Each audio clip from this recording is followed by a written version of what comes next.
Most people would agree that recessions are terrible things. They cause widespread fear amongst people that will be anxious about their savings, their livelihood, or even their next meal, and on a nationwide level, economic downturns are events akin to natural disasters. They do massive damage, and for the most part, are widely accepted by society as an inevitability rather than a rarity. But do we actually need recessions? Most economic downturns are in fact entirely man-made, and are ultimately the result of people saying, you know what? I don't want to materially improve my quality of life just for a little while. We will see exactly how this works later on in the video, but the takeaway here is that this is a man-made issue that should be entirely possible to undo with the same kind of man-made response, right? To add to this, for most of human history, we didn't really experience economic recessions as we know them today. Even in societies with very, very complex economic systems, we saw good times and bad times for sure, but that was almost always the result of something tangible, like wars or droughts or any of that other fun stuff. The few purely economic downturns that did exist outside of this were extremely few and far between, and it was a huge departure from the modern world where we almost forecast that a recession has to come around every decade or so, or else we start making predictions about how we are overdue for the next crash. So this all begs the question, do we actually need these recessions? And to properly explore this, we need to, as always, break the question down into a few key parts. What is a recession, outside of the generic canned response of 2 quarters of negative growth? Why have they become so prevalent? And are they actually all that bad? If we can go a ways to understanding these questions, we may not have to take any of these mysterious economic events for granted ever again. This is an Economics Explained video. If you enjoy these videos, please consider liking and subscribing. But without further ado, let's really understand the economic boogeyman that is a recession.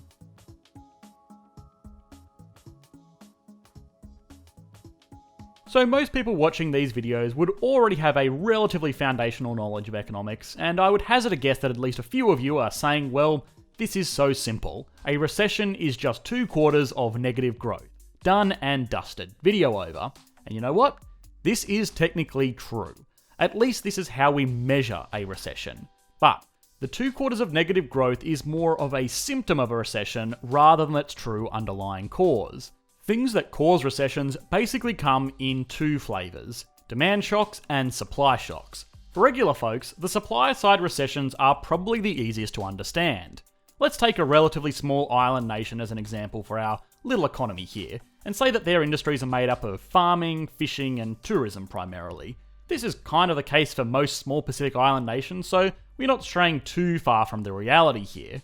Now let's say that there is a massive hurricane that hits this little hypothetical nation, completely wrecking its fishing fleet, flooding its farmlands, and blowing over all of its lovely hotels.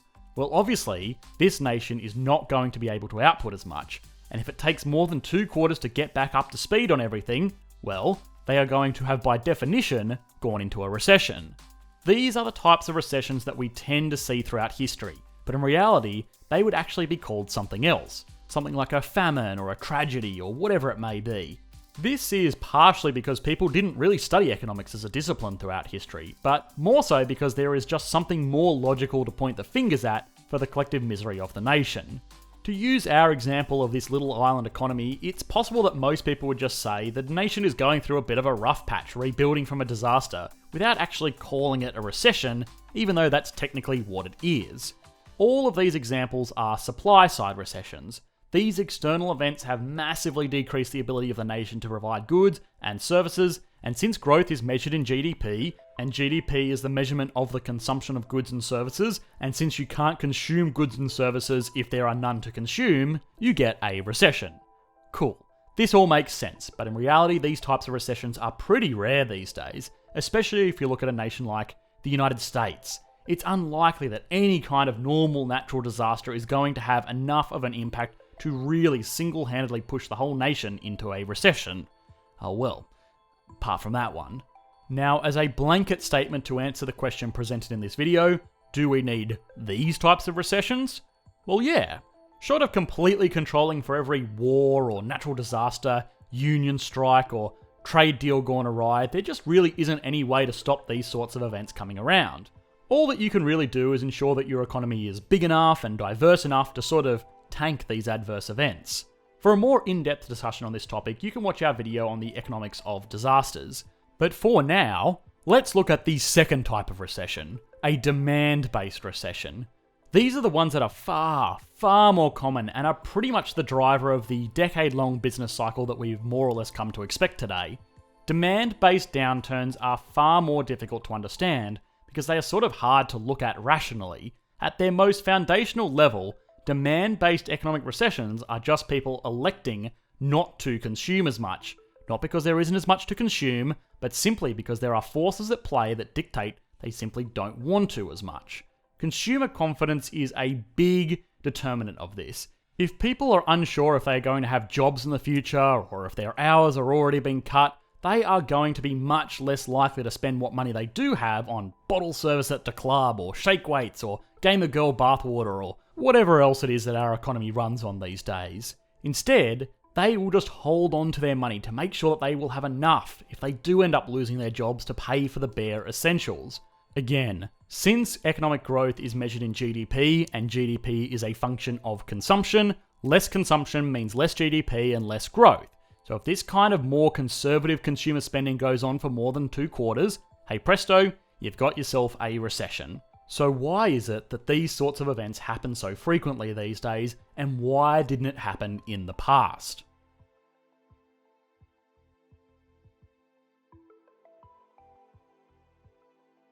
Around the turn of the previous century, there was a fundamental shift in a select few nations, most notably the United States. The Great War was over and the age of mechanization had begun. Machines were being utilized for all areas of production. Once artisanal factory units were being converted into production lines that were feeding an increasingly intricate national supply chain. And this all meant, for the first time in history, mankind was no longer constrained by how much it could produce, but rather only by how much the producer could convince people to buy. In the past, things like farms and basic factories were desperately trying to keep up with the needs of the people. But if we think about our reality today, we will see that we waste tremendous amounts of food and are probably not really producing as much stuff as we could if we had an endless customer base. Think of an automaker like Ford, for example. They produce around 7 million cars a year, but if they really wanted to, they could easily produce 20 million. The only thing that they are actually limited by is how many of those cars that they can sell. If the consumer demand for Ford cars is 7 million cars a year, you better believe they aren't going to produce anymore, because that would be a horrendous waste of money to make all of that inventory that they are then going to have to store or sell off at a massive discount.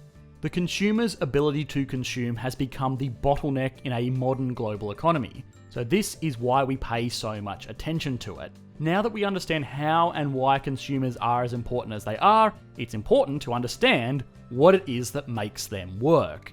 How much a consumer can consume is a long-term function of 2 things: how much they earn and how much they want to spend. If people earn more money, it stands to reason that they will be able to buy more stuff, and if they spend a larger portion of their paycheck, it will also stand to reason that they will be able to buy more stuff. During good times, this sort of feeds off itself. Lower unemployment means that people can demand higher wages because employees are harder to come by, so businesses have to pay up, and perhaps more importantly, people are happy to spend a little bit more of their cash because they fall into the trap of thinking that these good times will go on forever. This all gets so much more interesting though when you take debt into consideration. Economists argue about the long-term impacts of debt, but in reality, debt needs to be paid back, so the actual effects are relatively minor over a long enough time period in most cases. It's really in the short and medium term that debt is particularly influential, and that is because it can give consumers a massive boost to their consumptive power.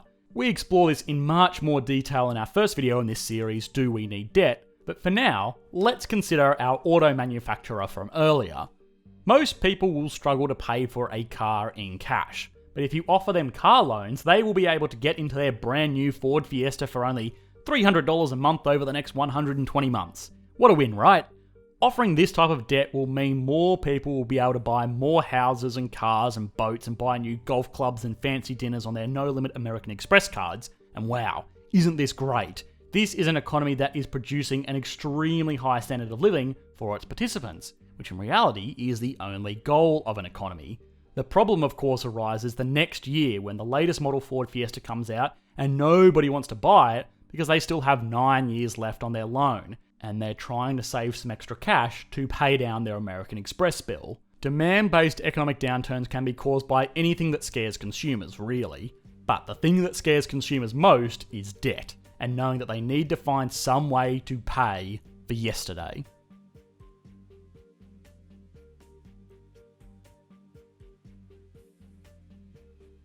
Okay, so in a nutshell, most recessions happen today because people living in modern developed nations today are spoilt brats that get scared by their own excess. They have more than they know what to do with and gorge themselves living beyond their means and regret it later when the bill arrives.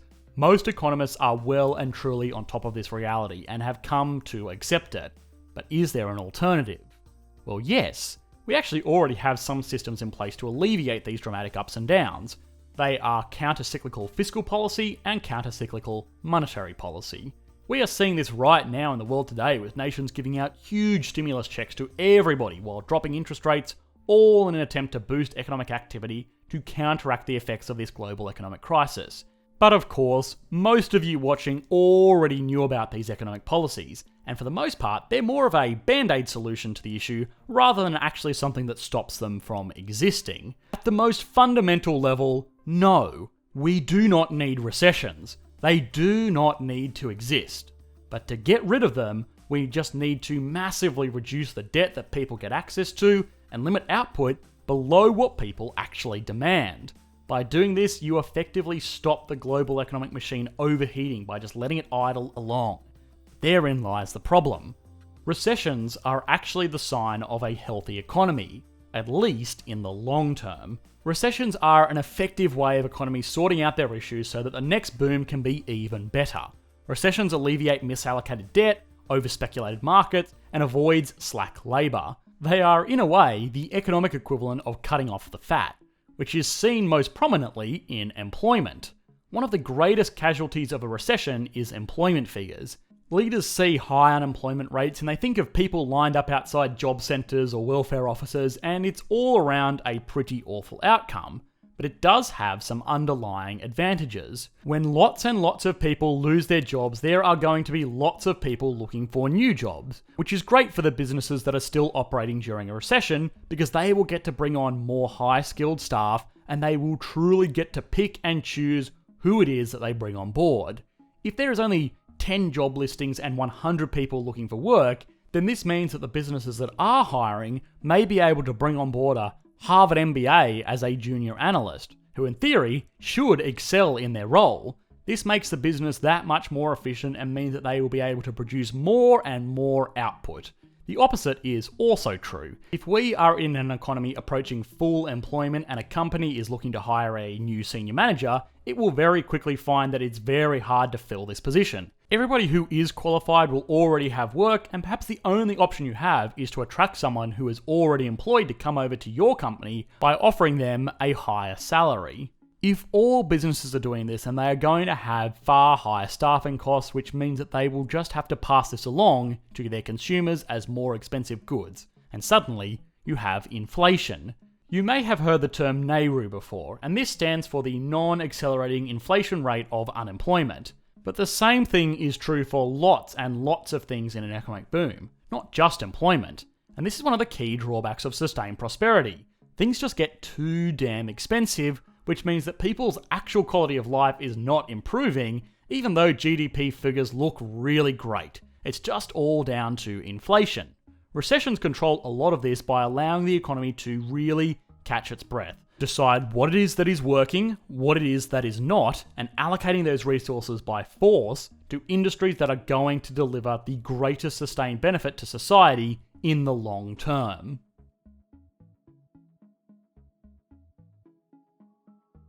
Recessions are not a necessity, but they do serve a purpose. In the same way that nobody really enjoys an intense workout or a diet plan, sometimes a bit of short-term pain is worthwhile for a more sustained long-term benefit. The idea that a recession will help to reallocate resources and assist with long-term economic growth may provide little comfort to those that have lost their jobs or their business or their retirement savings, but it is still the reality. If we look at the economies that have been, it's hard to find examples of economic crises as we know them today. And that's not because people back then were better economic managers or even because they were more responsible with debt.